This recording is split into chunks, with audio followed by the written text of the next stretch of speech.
왔사오니 복주소서.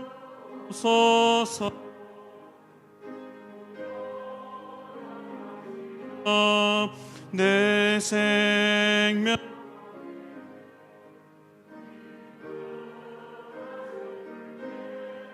내게 시옵소서. 기쁘고 기쁘도다 항상 기쁘도다 나 주께 왔사오니 복주옵소서.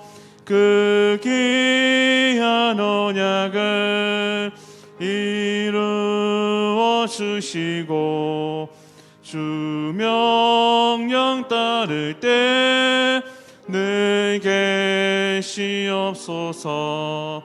기쁘고 기쁘도다 항상 기쁘도다 나 주께 왔사오니 복주옵소서. 우리 다시 1절 하겠습니다.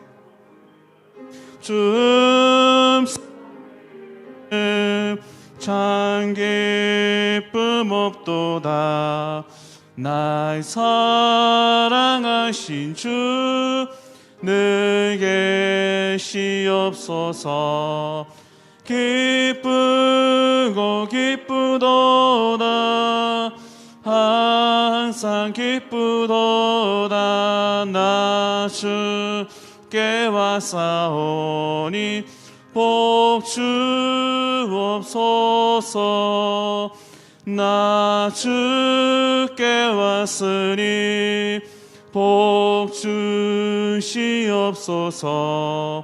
주와 함께 계시면 큰 시험이기네.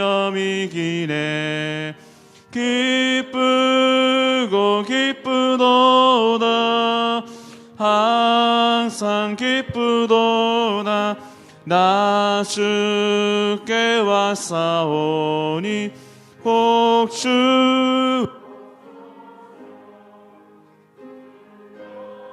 나가시며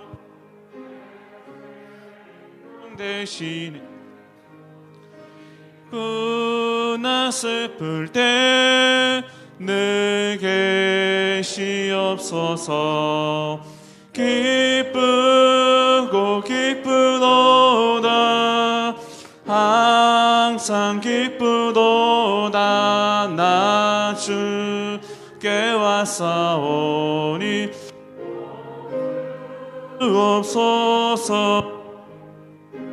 귀한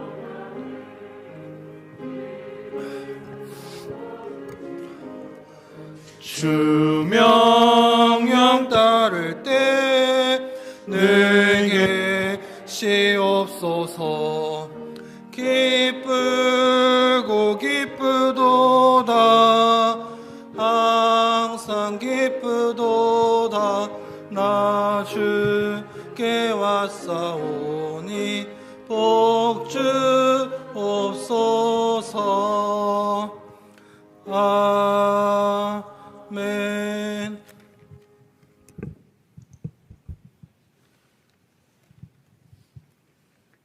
모든 이름 위에 홀로 영광과 찬양을 받으시기 합당하신 사랑의 하나님, 2022년 새해와 새날을 주시고 거룩한 주일 오후 찬양 예배를 드릴 수 있게 은혜 주시니 감사합니다. 오늘 찬양 예배가 주 안에서 기쁨과 감사가 넘치는 예배가 되게 하옵소서. 작년 한 해는 온 세계가 코로나19로 많은 제약과 어려움이 있었습니다. 아직도 끝나지 않은 코로나19 팬데믹 속에서 그래도 절망하지 않고 우리를 향한 하나님의 사랑하심을 바라보면서 기도하고 믿음으로 엎드립니다. 우리 눈에 보이는 역사로 나타날 때까지 시간이 걸릴 뿐 내 방법이 아닌 하나님의 방법으로 응답하심을 믿습니다. 2022년은 복음과 함께하는 슬기로운 신앙생활을 할 수 있도록 우리 모든 성도에게 용기와 희망과 은혜를 주옵소서. 담임 목사님 올 한 해도 영육이 강건하며 은혜와 사랑과 성령 충만함을 주옵소서. 성도 한 사람 한 사람 내 가족같이 사랑하며 목사님이 말씀 선포하실 때에 말씀을 듣는 저희 성도들 모두 아멘으로 하답하는 성도들 되게 하옵소서. 부교육자들께도 성령 충만함과 그들의 가정을 지켜주시고 맡은 사역 잘 감당할 수 있게 은혜 내려 주옵소서. 사랑해 주님, 대한민국 모든 국민이 축복받는 민족이 되게 하옵소서. 정치가 안정되고 경제가 회복되고 도덕적 기강이 바로서게 하옵소서. 3월에 있을 대통령 선거도 하나님을 두려워하고 국민을 사랑하는 지도자가 당선되길 기도합니다. 공정과 정의가 실현되는 정직한 나라, 젊은이들이 마음껏 날개를 펴고 비상할 수 있는 대한민국이 되게 하옵소서. 상주시민교회 각 기관을 축복하옵소서. 직분을 맡은 자가 충성되이 주신 사명을 완전케 감당하게 하옵소서. 날씨가 매우 춥습니다.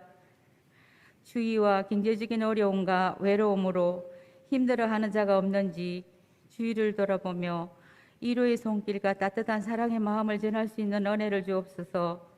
올 한 해도 각자의 자리에서 시절을 쫓아 아름다운 열매가 풍성히 맺히게 하옵소서. 우리의 생명 되시며 구원 되시는 예수 그리스도의 이름으로 기도드립니다. 아멘.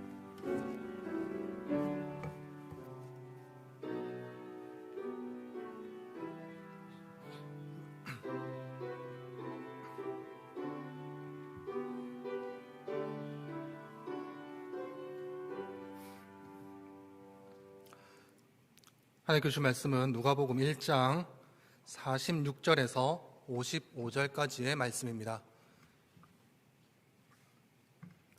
누가복음 1장 46절에서 55절까지의 말씀, 신약 88면에 있습니다. 한 절씩 교독하도록 하겠습니다. 마리아가 이르되 내 영혼이 주를 찬양하며 그의 요정의 비천함을 돌보셨음이라. 보라, 이제 후로는 만세에 나를 복있다 일컬으리로다.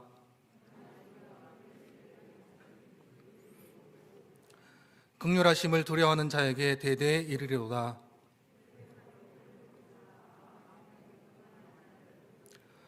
권세 있는 자를 그 위에서 내리치셨으며 비천한 자를 높이셨고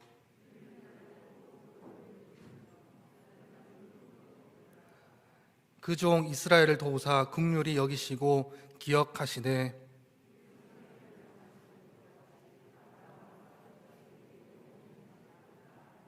아멘.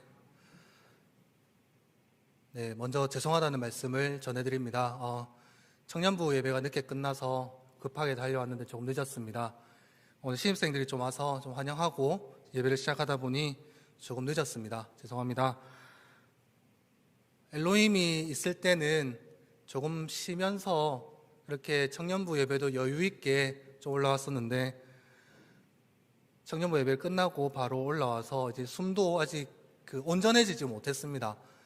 목소리도 너무 안 좋고 혹시 제가 힘이 없고 그렇다고 해도 이해를 해주시기를 바랍니다. 주님의 평안이 여러분들과 함께 있기를 원합니다. 옆에 주변에 계신 분들과 함께 인사할까요? 당신에게도 주님의 평안이 함께하기를 바랍니다.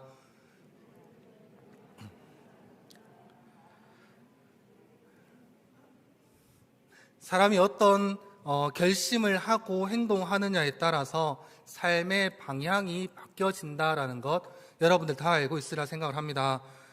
이 삶의 방향에 따라서 풍성함이 올 수도 있고 빈곤함이 올 수도 있습니다. 어떤 결정을 하느냐에 따라서 사업이나 삶이 무너질 수도 있고 일으켜질 수도 있습니다. 미국의 어느 광고 대리점에서 당신은 왜 실패했는가라는 설문지를 2,500명에게 배포를 했다고 합니다. 그리고 그 설문지를 바탕으로 조사를 했더니 이 실패한 원인이 30가지의 종류로 만들어졌다고 합니다. 그 30가지의 종류 중에서 1위를 차지한 실패의 원인은 결단력 부족이었다라고 표현을 하고 있습니다.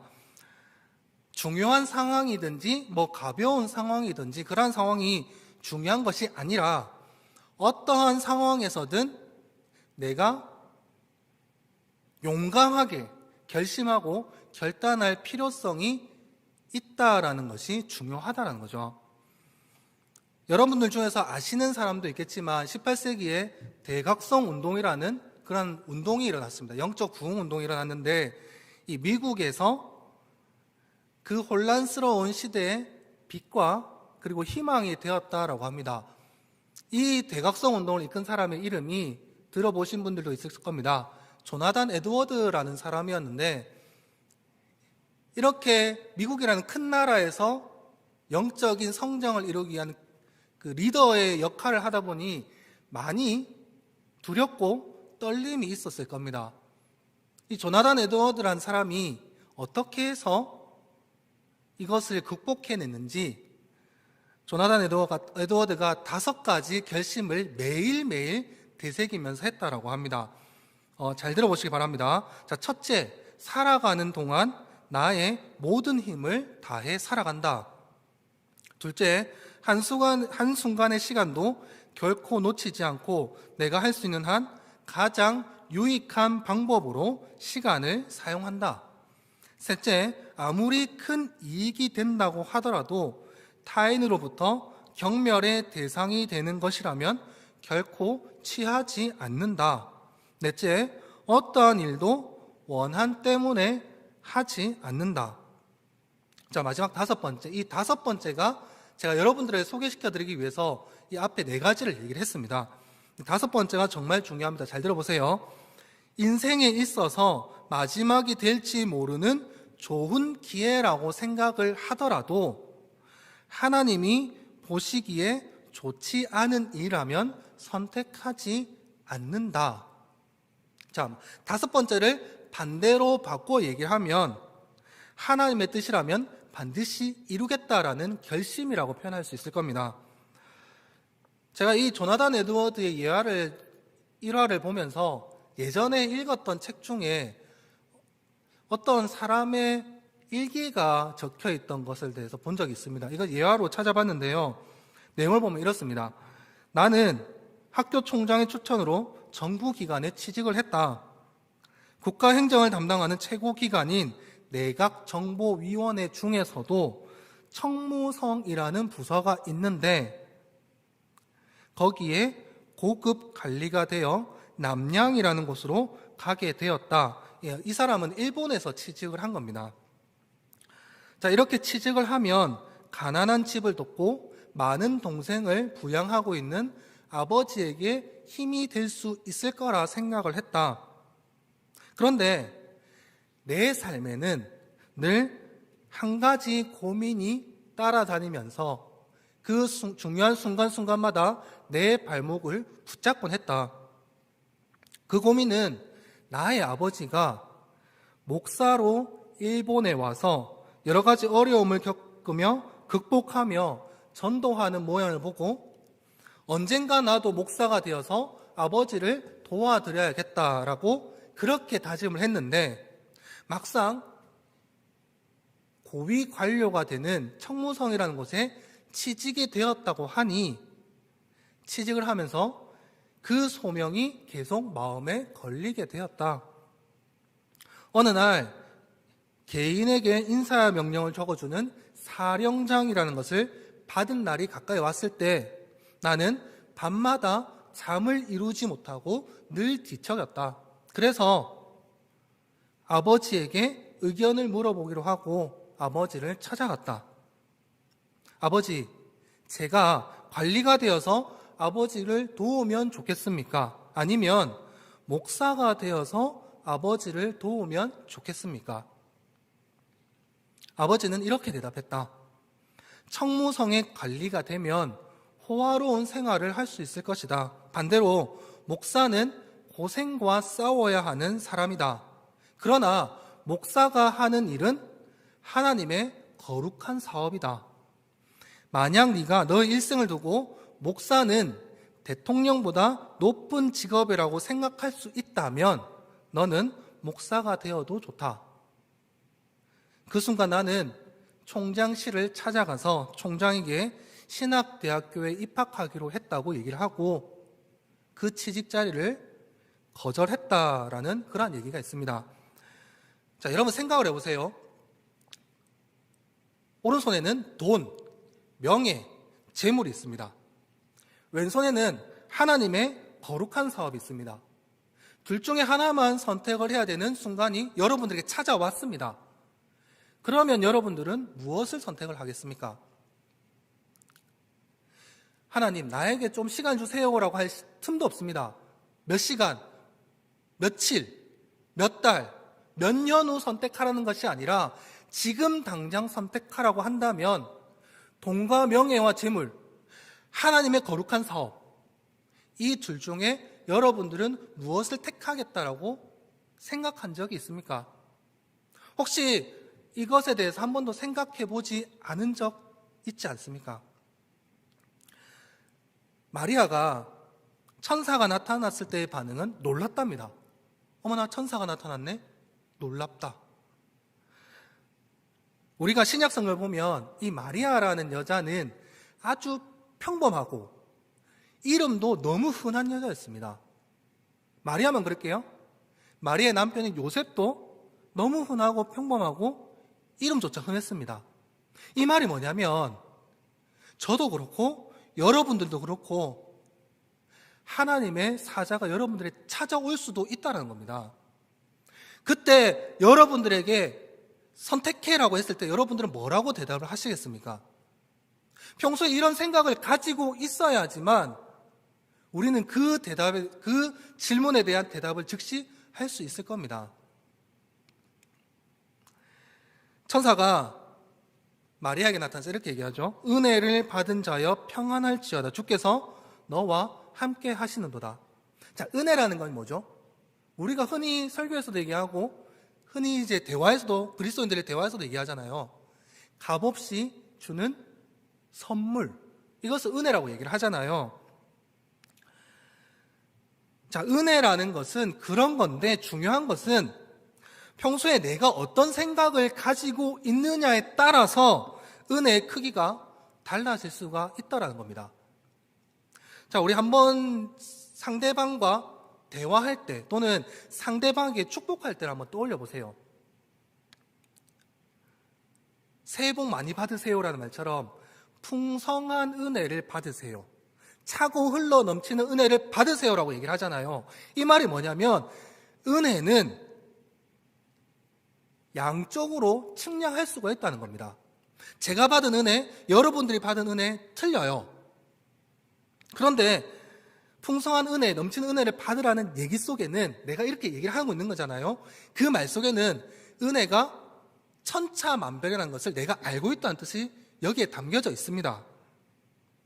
자, 마리아가 천사를 만났을 때 천사가 너는 결혼하기 전에 아이를 가지게 될 것이다 라고 얘기를 했죠. 이 천사의 말에 마리아는 뭐라고 그랬죠? 자, 누가복음 1장 34절 말씀 보면 나는 남자를 알지 못합니다 라고 표현을 하고 있어요. 남자와 여자가 육체적으로 결합을 해서 아이를 낳게 된다. 지극히 세상적인 기준으로 생각을 하고 있었던 겁니다. 자, 그런데 이것이 끝이 아니고 뒤에가 중요해요. 자, 34절 뒷부분 보시면 뭐라 적혀있냐면 어찌 이 일이 있으리이까?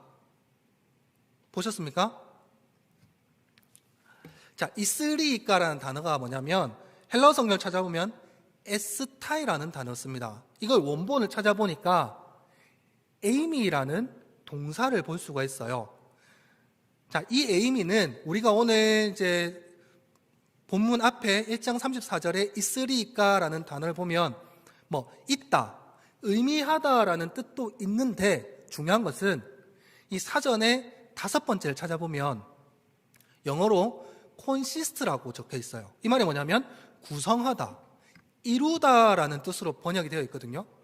그러니까 이 34절의 뒷부분의 내용이 뭐냐면 내가 결혼하지도 않았는데 어떻게 아이를 가질 수 있겠습니까? 라고 번역할 수도 있지만 더 중요하게 번역하면 어떻게 하면 하나님께서 하신 말씀을 제가 이룰 수 있겠습니까? 라고 번역할 수 있다는 겁니다.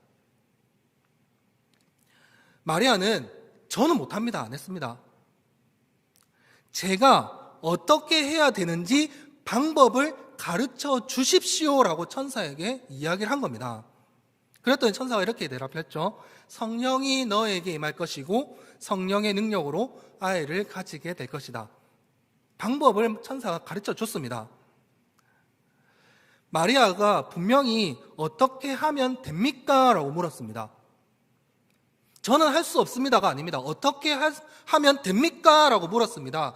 그랬더니 천사는 대답을 해줬습니다. 이렇게 마리아가 천사에게 대답할 수 있었던 것은 평소에 마리아의 신앙을 한번 생각해 볼 수가 있다는 겁니다. 더 중요하게 생각해야 될 것은 평소에 내가 하나님의 질문을 받고 하나님의 부름을 받았을 때 내가 어떻게 해야 되는지 평소에 생각을 하고 있었다라는 겁니다. 누가복음 1장 18절 말씀 보면 이 사가랴라는 여자가 나옵니다. 이 사가랴가 뭐였냐면 내가 이것을 어떻게 알리요? 내가 늙고 아내도 나이가 많습니다 라고 표현을 합니다. 자, 이 말씀만 보더라도 사가랴가 평소에 하나님의 말씀에 대해서 어떻게 생각하고 있었다는 걸 알 수가 있겠죠. 그래서 사가랴가 평소에 가지고 있던 그 생각 때문에 어떻게 됐냐면, 자, 뒤에 보면 보라, 이 일이 되는 날까지, 그러니까 세례 요한이 태어난 날까지 내가 말 못하는 자가 되어 능히 말을 못하리니 이는 내가 내 말을 믿지 아니하였거니와 때가 이르면 내 말이 이루어진다라는 심판까지 받게 됩니다. 사실 우리가 성경의 내용을 보면서 사가랴처럼 반응하는 것이 일반적일 수 있습니다. 그렇지 않습니까? 막상 제 앞에 천사가 나타나더라도, 전 남자라서 임신을 못하지만 천사가 너 아기 가지게 될 거야, 그러니 너 준비해 라고 여러분들에게 물어봤다고 생각을 해봅시다. 여러분들이 그에 대해서 뭐라고 대답하실 겁니까? 마리아는 사가랴처럼 일반적으로 하나님의 말씀을 받아들이지 않았다는 것이 중요합니다. 자, 우리가 지금 이 시대를 살아가면서 결혼 전에 아이를 가지게 된다는 것, 흔히 속도 위반이라고 얘기를 하잖아요. 그 속도 위반에 대해서 별 문제가 없다는 이상한 문화가 생겨버렸습니다. 그렇지 않습니까? 오히려 결혼하기 전에 아이를 가졌다면 아이고 혼수를 해왔다라고 표현을 합니다. 칭찬하고 기뻐합니다. 이렇게 문화가 변한 게 올바른 겁니까? 아니죠. 제가 어렸을 때 여러분들도 분명히 들었을 겁니다. 제가 언젠가 그 말을 마지막으로 했는지 곰곰이 생각을 해봤더니 한 12년 전에 제가 그 말을 했더라고요. 제 아는 동생이 결혼을 했는데 속도 위반으로 결혼을 했습니다. 그때 제가 이 말을 했습니다. 여러분도 이 말 했을 겁니다. 아이고, 쟤네들 사고 쳐서 결혼하는구나. 최소 10수년 전까지만 해도 이 말을 사용했는데 지금은 사용하지 않죠. 축하한다고 사용하죠. 이 말도 안 되는 문화가 지금 이 시대에 발생을 하고 있다는 겁니다. 자, 10수년 전에 제가 그 말 했죠. 여러분들 제 나이 때, 그리고 여러분들 제 나이보다 더 어렸을 때 이것보다 더 심한 얘기를 했을 겁니다. 그렇지 않습니까? 자, 지금보다 2000년 전으로 한번 돌아가 봅시다. 마리아가 살았던 그 시기를 생각을 해보면 당시 사람들의 반응과 그리고 상황이 어땠을는지 짐작이 갈 겁니다.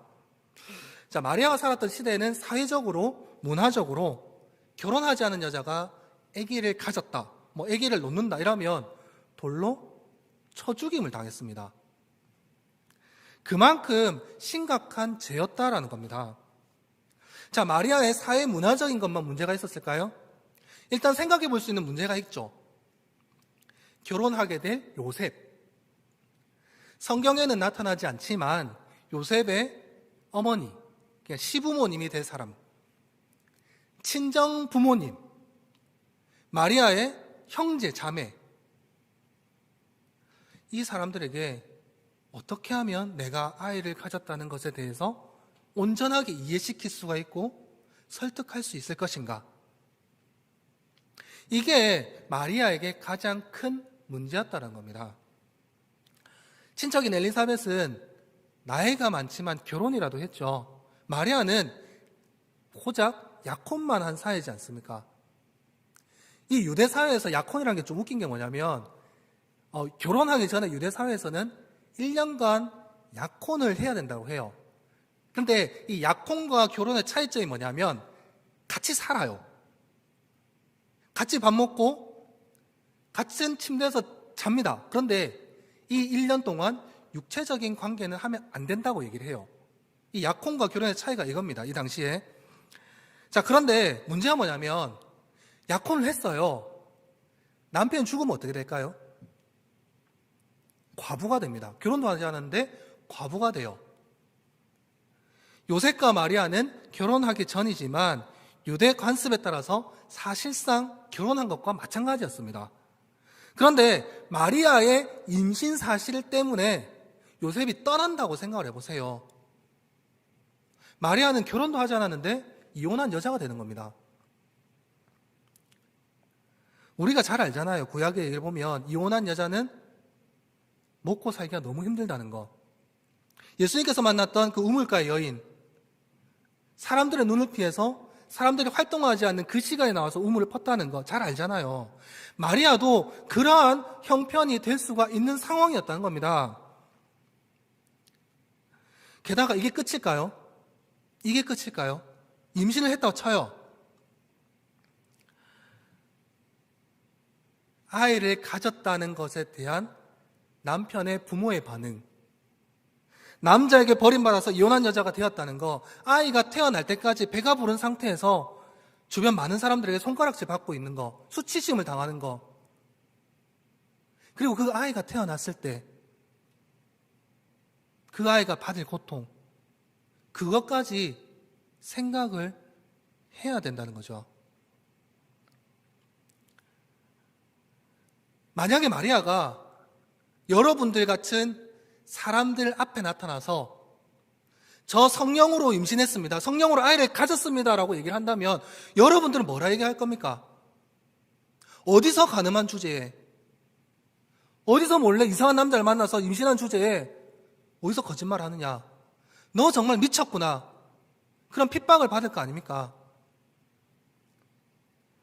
게다가 여러분들이 마리아의 부모라면 어떤 선택을 하시겠습니까? 우리가 여기서 알아낼 것이 있습니다. 인간적으로 생각했다면 예수님은 이 땅에 태어나지 않았을 겁니다. 그럼에도 마리아는 어떻게 행동했습니까? 주여, 주의 여종이오니 말씀대로 내게 이루어지리다. 이 여종이라는 말에는 그 주인의 뜻을 거스를 수 없는 종이란 뜻이 있습니다. 하나님 뜻이 여기 있습니다. 하나님 내게 말씀하셨습니다. 내게 그거 이루십시오. 사람들의 수치, 모멸감 제가 다 극복하겠습니다. 사람들 설득하라면 제가 설득하겠습니다. 수치심과 부끄러움은 제게 맡기시고 주님 뜻대로 나를 통해서 이루십시오라고 그 어려운 상황에도 마리아는 고백을 했다는 것이 중요합니다. 이 얼마나 위대하고 대단한 고백입니까? 이러한 위대한 고백이 여러분들에게도 축복합니다. 마리아는 흔히 얘기하는 재벌집 그런 자녀가 아니었습니다. 평범한 시골에서 태어났습니다. 그런 평범한 마리아가 메시지 성경을 보면 누가복음 1장 38절에 이렇게 나와 있습니다. 나는 섬길 준비가 된 주인의 여종입니다. 당신의 말씀대로 내게 이루어지기를 원합니다. 마리아는 천사를 보면서 준비가 되어 있는 여종이라고 표현을 했습니다. 평소에 얼마나 하나님을 향한 믿음과 철저한 신앙생활을 했다면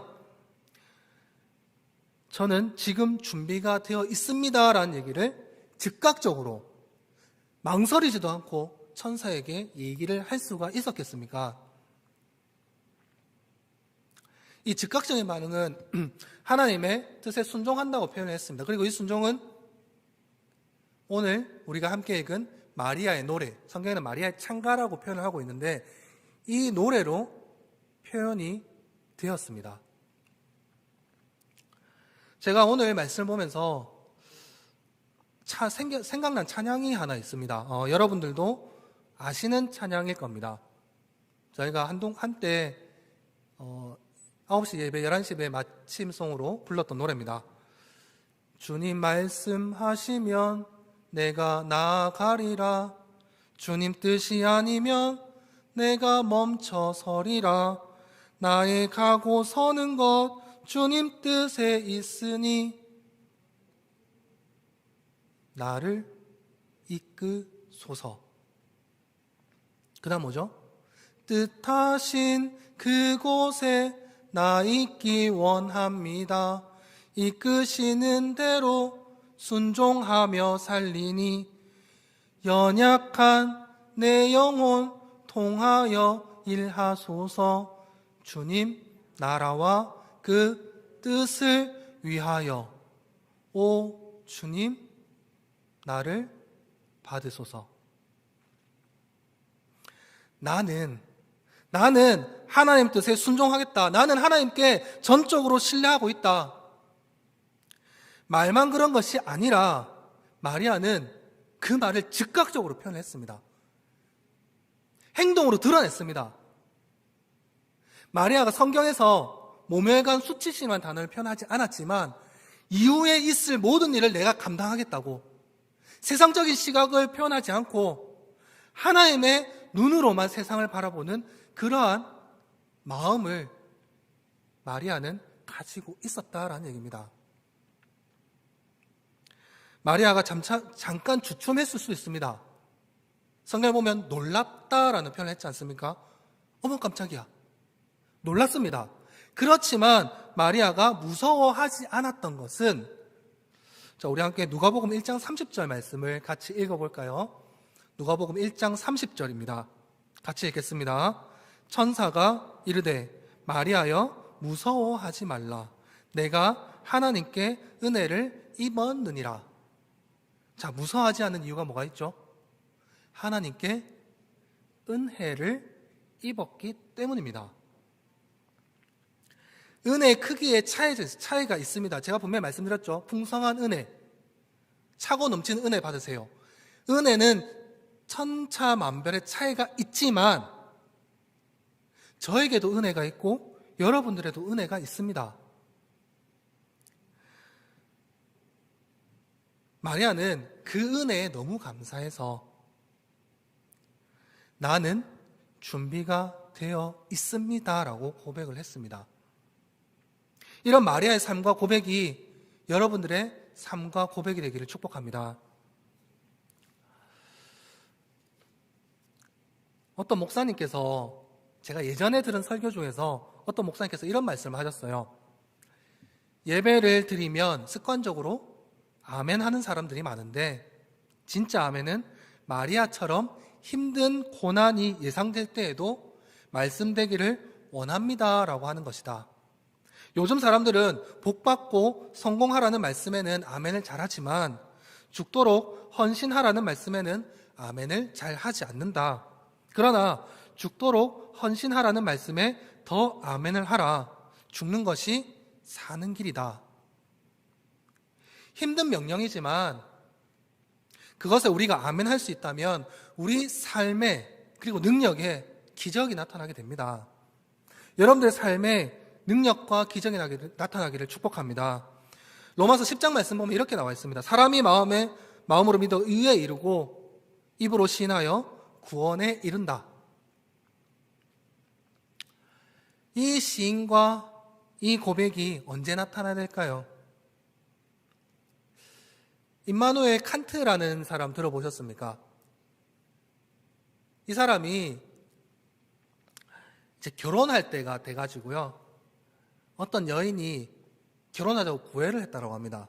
그런데 조금만 있다가 조금만 있다라고 계속 미루니까 여인이 화가 나서 직접 칸트를 찾아가서 이렇게 얘기를 했다고 해요. 너 나랑 결혼 안 하면 이걸로 끝이야.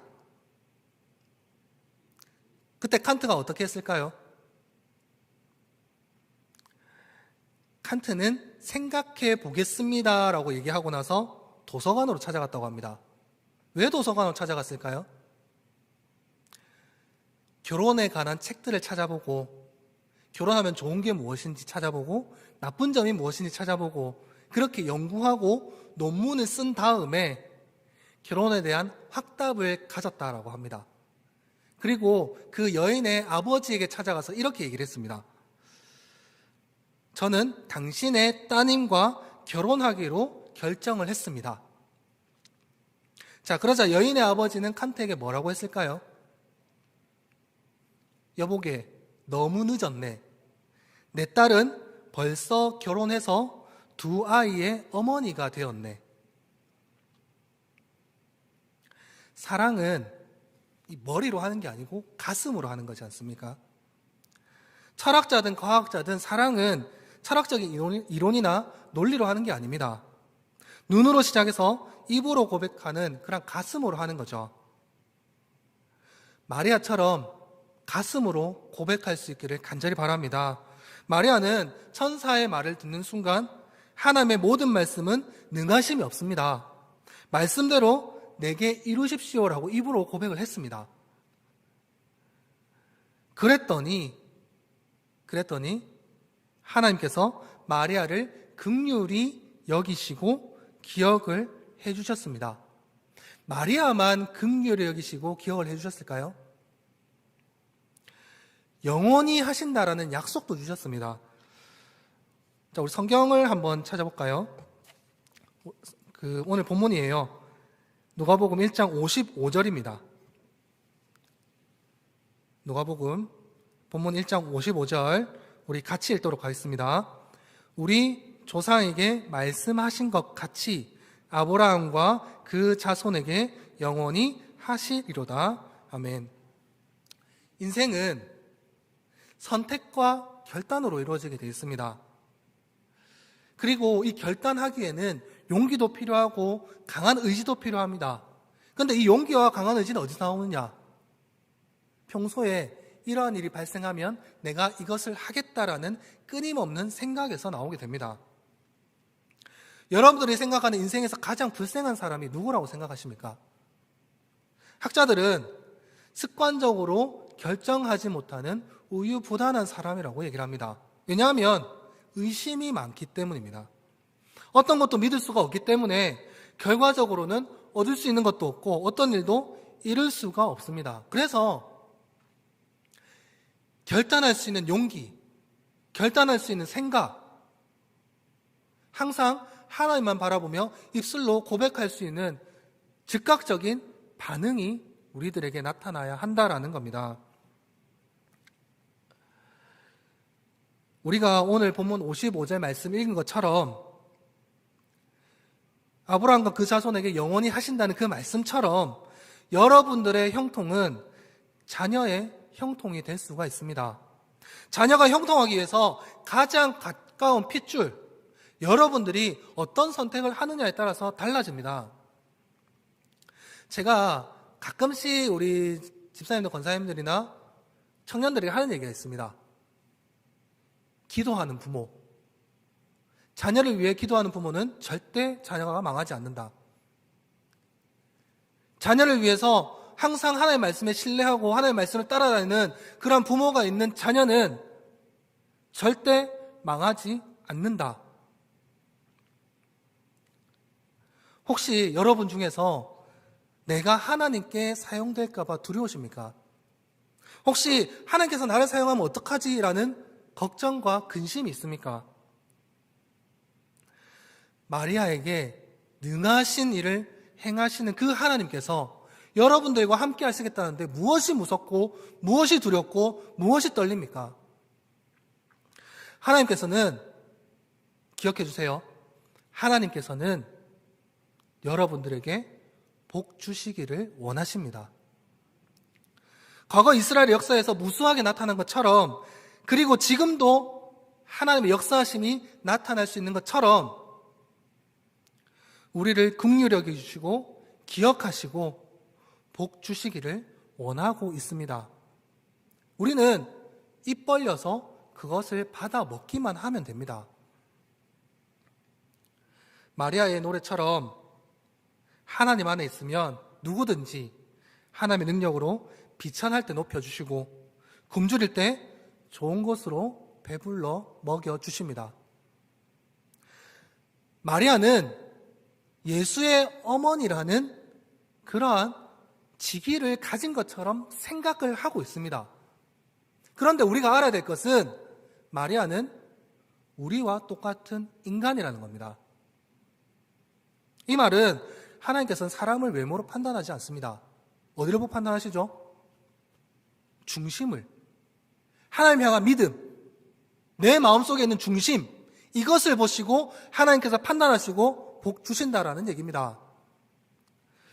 이것을 기억하셔서 어떠한 상황에서든 용기를 가지고 하나님의 말씀에 따라서 결단하셔서 하나님께 긍휼히 여김을 받고 영원히 기억되시는 여러분들과 여러분들의 자녀가 되기를 주님의 이름으로 축원합니다. 기도하겠습니다. 주님 감사합니다. 우리 주님께서 항상 우리를 생각하시고 우리를 어여삐 여기시고 불쌍히 여기셔서 복 주시기를 원하고 있지만 우리는 세상의 시각으로 세상의 눈으로 여러 가지 두려움을 가지며 살아가고 있습니다. 주님, 우리를 불쌍히 여기셔서 세상을 바라보는 것이 아니라 오직 하나님만 바라볼 수 있는 귀한 삶을 살 수 있도록 주님 도와주시옵소서. 용기를 가지고 끊임없이 하나님을 향한 생각을 가지고 하나님의 일에 큰 결단을 할 수 있도록 주님께서 우리의 마음을 붙잡아 주시고 주님의 길로 인도하여 주시옵소서. 하나님의 다스림이 나에게 있기를 원합니다. 하나님의 다스림이 우리 자녀, 우리 가정에 있기를 간절히 원합니다. 주님, 긍휼히 여기시고 영원히 우리를 기억하여 주시옵소서. 복을 허락하여 주시옵소서. 이 모든 말씀 예수 그리스도 이름으로 기도드립니다. 아멘.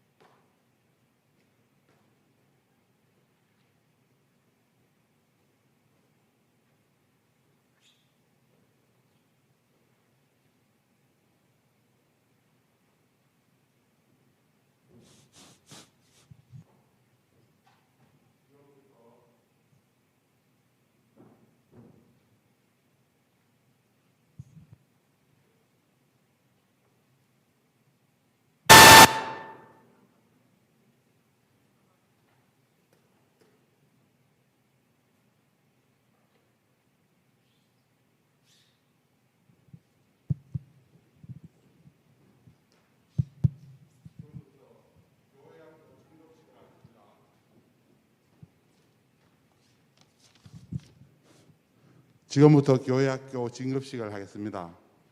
이번에 진급자는 유치부에서 4명, 아동부에서 3명, 중고등부에서 6명이 진급하게 됩니다. 각 교육부서 부장님들께서는 명단이 적힌 봉투를 진급할 부서 부장님께 전달하도록 하겠습니다. 먼저 아동부 부장 선생님,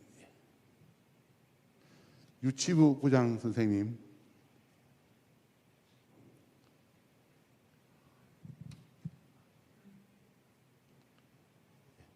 유치부 부장님께서 아동부 부장님께 명단을 전달하도록 하겠습니다.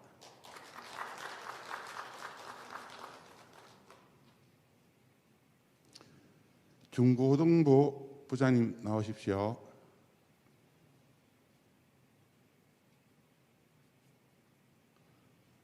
아동부 부장님께서 중고등부 부장님께 명단을 전달하도록 하겠습니다.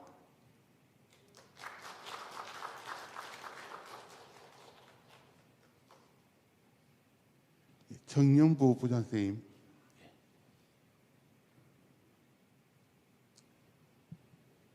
중고등부 부장님께서 청년부 부장님에게 명단을 전달하도록 하겠습니다.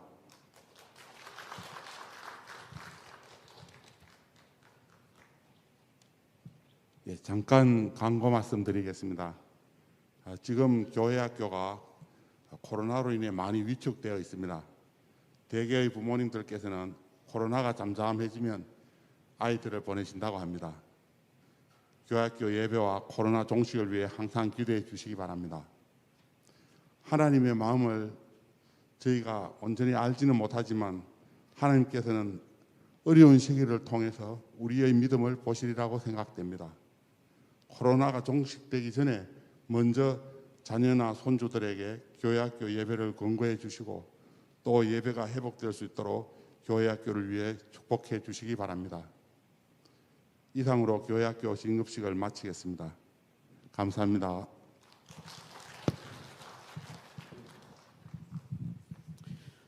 네, 바로 이어서 2021년 연말 시상을 시작하도록 하겠습니다.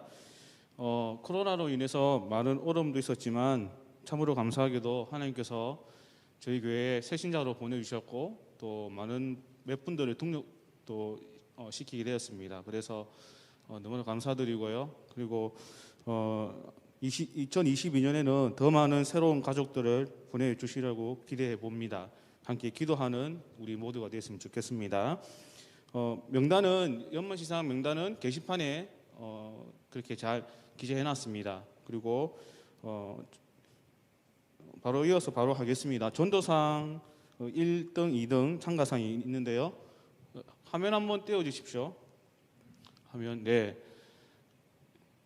다 아시겠죠? 네. 김대균 장로님, 김명수 집사님, 우리 참가상 최혜란 집사님, 고재민 집사님, 이경수 권사님이시죠? 자, 오늘 다들 안 나오셨어요? 김대균 장로님은 자가격리 관계로 다음 주에 개인적으로 그렇게 전달하도록 하겠습니다. 김명수 집사님, 네, 그러면 네, 패스하겠습니다. 네, 성경 통독 우리 시상하겠습니다. 1등, 2등, 3등 나와 있죠. 우리 먼저 신정수 권사님 안 나오셨어요? 오늘 다 짜셨나요? 매우 당황스럽습니다. 2등 우리 김명호 권사님 안 나오셨어요? 김원우 장로님도 안 나오셨어요. 권사님 다들 안 나오셨는데.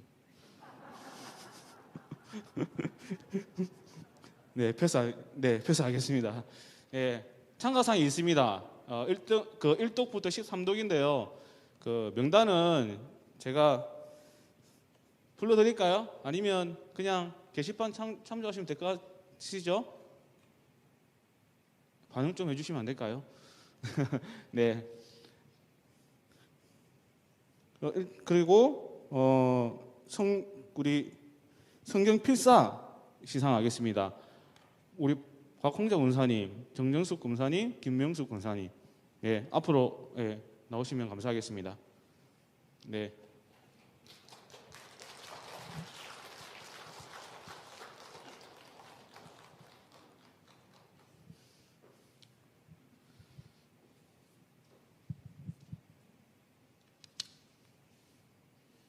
네, 박홍재 권사님, 네, 뒤로 돌아서 차렷 경례, 네, 감사합니다. 이제 내년에는 더 풍성하게 그렇게 했으면 좋겠습니다. 그리고 2022년에는 더욱더 더 하나님의 은혜가 충만해지는 여러분들 가정이 되기를 간절히 원합니다. 이상 마치겠습니다.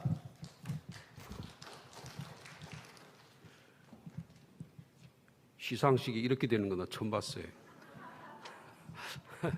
처음 봤는데,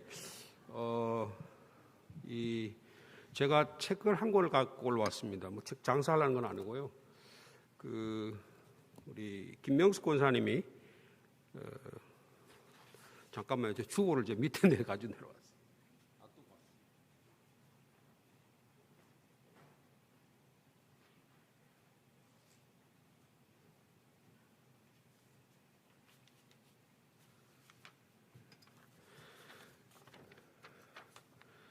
우리 김대균 장로님은 따님 아들 결혼식 때문에 미국 갔다가 1월 3일까지인가요?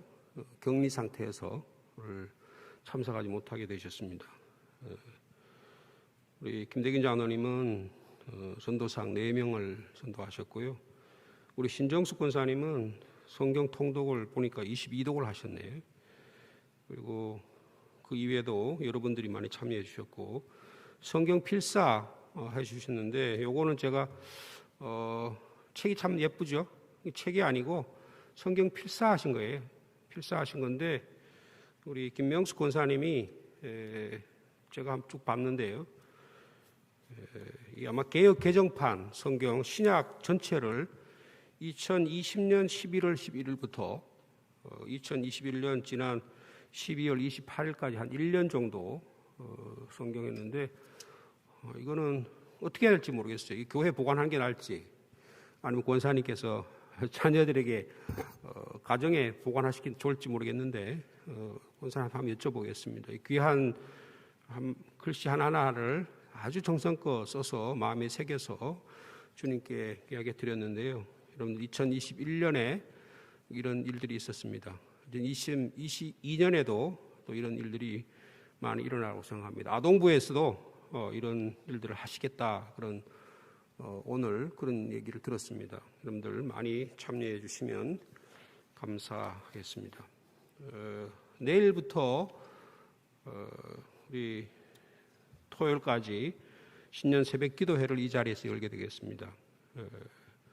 요수아서 1장에서부터 3장까지 말씀입니다. 여러분들 새해를 말씀과 기도로 여는 또 그런 귀한 시간들 되시길 바라고요. 우리 교회에서 가능하면 또 한번 문자를 여러분에게 보내드리기도 하겠지만 주변에 많이 알리셔서 어려운 가운데도 말씀과 기도의 자리를 많이 채워주시고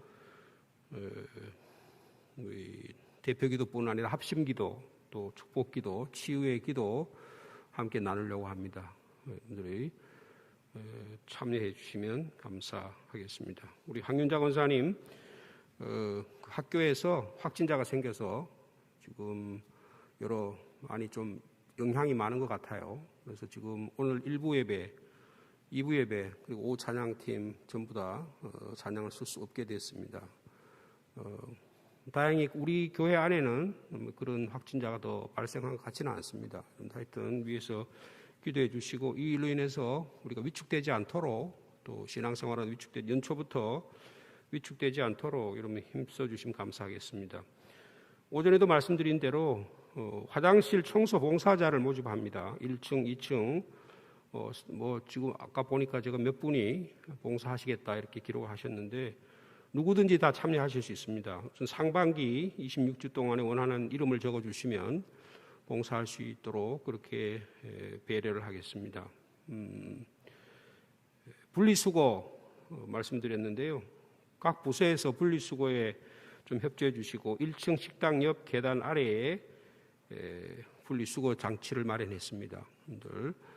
오늘 그 자리에 보니까 어떻게 그 자리에 또 뭘 갖다 놓으면 어떡할까 걱정을 했는데 화분을 갖다 놓으니까 훨씬 더 좋은 화장실 들어간 입구도 분위기가 좋아지고 좋은 것 같습니다. 여러분들 조금 불편하시거나 조금 그동안에 오래 습관 때문에 좀 힘드신 분이 있더라도 여러분 배려해 주셔가지고요. 분리수거에 힘을 기울여 주시면 감사하겠습니다. 우리 중보기도팀에서 알리는 내용입니다. 우리 이번 주 토요일부터 오전 11시에 소예배실에서 중보기도 모임을 가지려고 합니다. 여러분들 우리 중보기도팀뿐만 아니고 기도에 참여하기를 원하시는 분들은 누구든지 참여하실 수 있습니다. 적극적으로 참여해 주시면 감사하겠습니다. 여러분 오늘 말씀 카드 좀 받으셨습니까? 네, 다 받으셨어요. 혹시 못 받은 분이 계시면 말씀 카드 여러분들 다 받아주시길 바라고요. 저는 누가복음 24장 49절 말씀을 받았는데 내가 약속한 것을 보내리다 이렇게 그래서 뭘 약속하겠다는 건가? 그래서 제가 성경 본문을 찾아봤더니 예수님께서 부활하시고 나셔서 승천하시기 전에 약속하신 그 내용이 여기에 기록되어 있더라고요. 볼지어다 내가 내 아버지께서 약속하신 것을 너희에게 보내리니 너희는 위로부터 능력으로 입혀질 때까지 이 성에 머물라 하시니라. 이 말씀 중에서 약속하신 것을 기다리라 이렇게 말씀하셨어요. 그래서 제가 이 말씀을 도대체 하나님이 약속하신 게 뭘까? 이 성경 본문에 보면 성령을 약속하신 거거든요. 그런데 나한테 성령 주시겠다는 건가? 그랬더니 옆에 제가 우리가 식사를 하고 사모랑 이야기를 나누고 있는데 이거는 이 교회에 성령을 부어주시겠다 그런 뜻이 아니겠냐 이렇게 해서 제가 마음으로 아멘 이렇게 응답을 했습니다. 여러분들 주신 말씀을 좀 마음에 기억하시고요. 그 말씀이 좀 길다든가 할 때는 그 본문 중에서 중요한 말씀을 이렇게 딱 정리해서 그렇게 본문 중에서 핵심되는 말만 여러분에게 아마 간단하게 전해 줬을 거예요. 여러분들 본문 전체 내용을 좀 숙지를 하시고 하나님께서 이런 말씀을 올라에게 주셨구나 분명하게 깨달으시고 그 말씀을 붙잡고 또 이번 주 새벽 기도회뿐만 아니고 기도의 삶이 여러분에게 충만하게 함께 하시기를 바랍니다. 우리 다 같이 일어나셔서 찬송가 553장 찬양하겠습니다.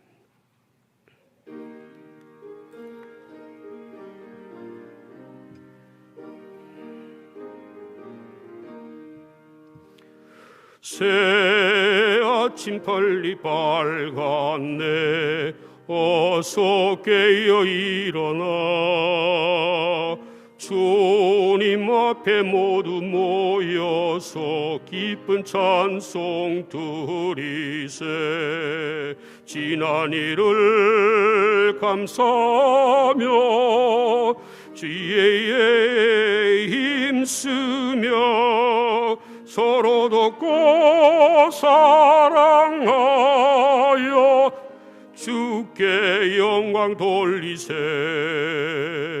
새 아침 하니 밝았네 내 마음을 가지고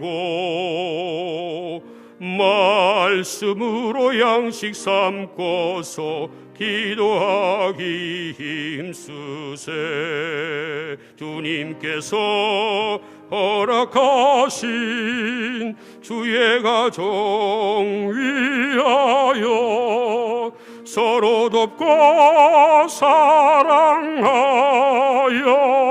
천국 가정 이루세 새 아침 환히 밝았네 나도 장성하여서 주님 안에 높은 뜻 품어 선한 꿈을 세우세 하루하루 세월 아껴 최선을 해 살면서 서로 돕고 사랑하여 주의 사명 다하세 새 아침 환히 밝았네 새로운 결단하고서 지난 일들 모두 잊고서 새로운 마음 가지세 어제보다 오늘 더 신실하게 살면서 서로 돕고 사랑하여 전국 소망 이루세 아멘. 이제는 우리 구주 예수 그리스도의 은혜와 하나님 아버지의 사랑과 성령의 교통하심이 오늘도 주의 말씀대로 살면서 말씀이 명하시면 가고 말씀이 명하시면 멈추는 그런 삶을 살기 결단하는 모든 살아가는 주의 자녀 위에 말씀을 받고 그 말씀 위에 생명의 길을 걸어가기를 결단하는 모든 주의 자녀 위에 교회 위에 이 상주 땅 위에 영원토록 함께 하시기를 축원하옵나이다. 아멘.